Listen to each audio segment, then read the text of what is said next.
Well, you have been a busy lady. I have. The Evening News, Comedy Central even. Why decide to publish a book right after you're released from prison and no downtime? You're going right into it. Yeah, I mean, it's just been such an amazing journey, and it was important for me to just really share everything that I've learned, to share everything that I've experienced. I think it's definitely a cautionary tale, and it's definitely something that we can all learn from. There's something for everyone in the book, and I really just wanted to put that out there so other people can learn from my experience. When did you start writing it or putting words down on paper? So I actually started writing years ago, but it never really came together. I would start and then I would stop. And it was December 2018 that a woman from a church here in Nashville had came to the prison from Spirit and Truth Fellowship. And she said, God said, write the book. And I was like, well, I've kind of been trying, but okay. And so I sat back down to try to write it again, and it just started flowing. And I was like, this is what I'm supposed to be doing.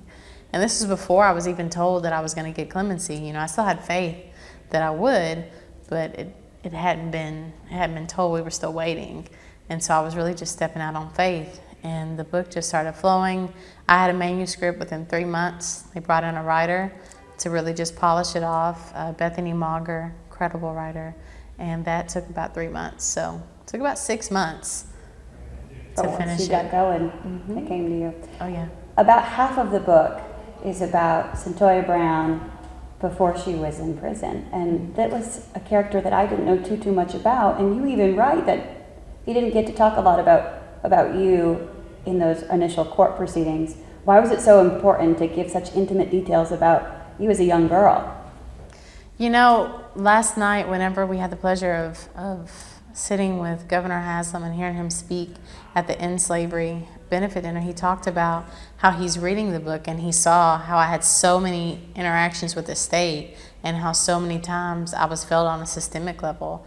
And, you know, he wished that he had known that while he was in office, because there was so many things that he could have done differently. And there's so many things that people don't know, and they wouldn't know until we start speaking up about things. So it's important for me, you know, to speak about that, to speak about all those details so people can really gain insight into the system itself, into how it's working, how it's not working, and what can be changed. So beside the book, have you been able to make any appointments or get in anyone's office about some of the things you think need to change? I've been able to have conversations. Governor Lee, incredible leader. He has a great staff, and I know they're definitely committed to seeing things work for the good of people in this state, especially when it comes to prisons, when it comes to reentry services. So I have had conversations with his office, and I'm very hopeful about the work that they're going to be doing.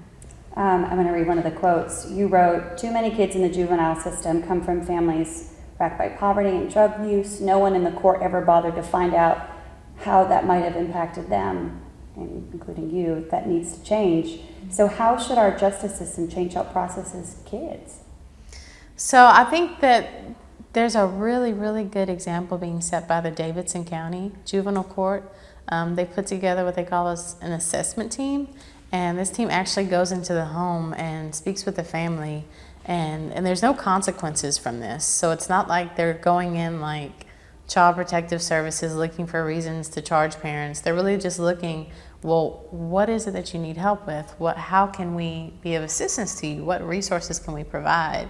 And so it's just really just a holistic approach. It's just approaching not just that one child, but the entire family unit.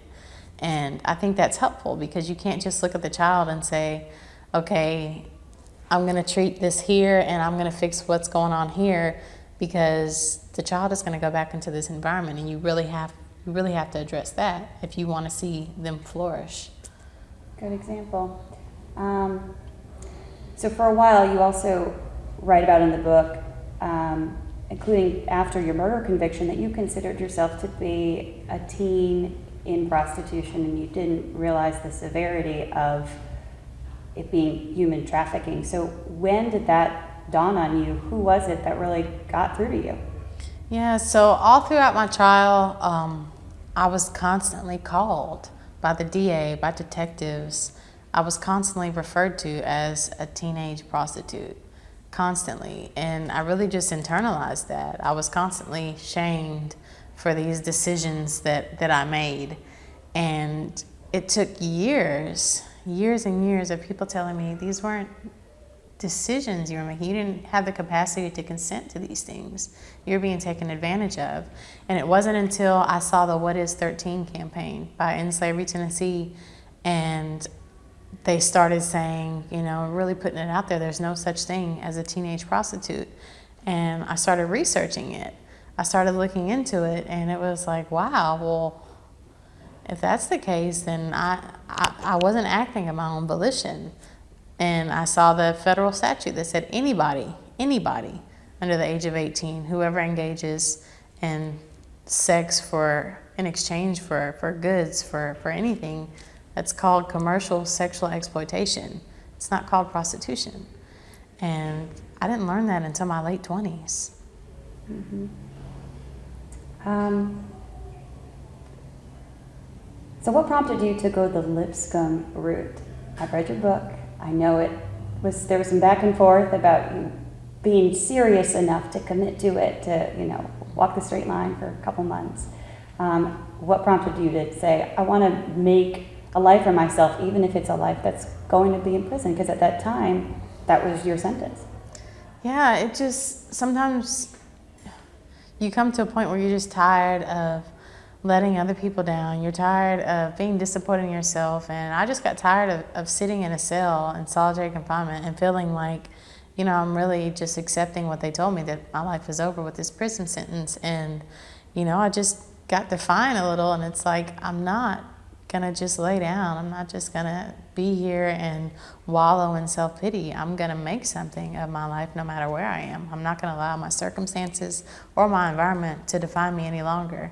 And I joined the Lipscomb program, and it's history from there. All right, now going back. You wear a cross around your neck. Oh, yes. We're in a sanctuary. Yeah. I know religion at first was something that you were a little apprehensive about, but right now, how important is your faith to you as you now move on as a free Cyntoia? Well, I'm still apprehensive about religion, but absolutely in love with Jesus. And it just became so important to me just on a personal level, just developing, a relationship with him and really looking at the things that he went through. Because, you hear so many things about him, but then when you start to read about him and learn more about him yourself, it's like, wow, like this is my brother. He had the same struggle that I had, and he went through it and he came out on top, and he's of course my savior, but he's also my inspiration. Like, he's also like who I look to. He's my example. So, I call myself, I'm his follower. And every single day, that's what motivates me. Everything that I do. Before I came in here to this interview, show me, teach me, how can I walk like you walk? And things just completely changed from there. And it's beyond anything that education could have done for me, beyond anything that my own willpower could have done for me. Really gave me a foundation to stand on. You mentioned follower. You have a lot of followers. You had a lot of followers while you were in prison. You had pen pals. Yeah. Do you keep up with some of those people that were supporting you from the start? I know one of these people is in the room too, your husband. Yes. How do you? I keep up. I keep good tabs on him. How do you show those people that you're not forgetting about how much of a support they were for you in some tough times? I'm still in constant contact with them, always. I just left the dinner last night with many of the people on my legal team. Just got finished talking, to my mother, my sister. We're closer now that we're actually able to talk without global telling. We're actually able to see one another without the prison controlling when they can see me, how they can interact with me.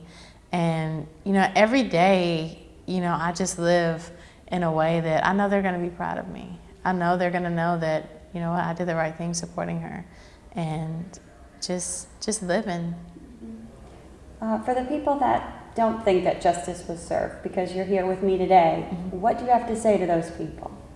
Everybody has their opinion on what justice means, and I think that their voice, their opinion is just as valuable as anybody else's. I don't think that the conversation on justice is just somebody sitting here giving a lecture. I think it's more of a dialogue. And, you know, I think that their voice is just important when we work together to find out, what does justice look like? Obviously, there needs some work. Obviously, there needs some changes. But where's that medium? Like, where does that lie? What can people expect to see from Cyntoia Brown Long while she's here in Nashville in these early months and in the next couple of years?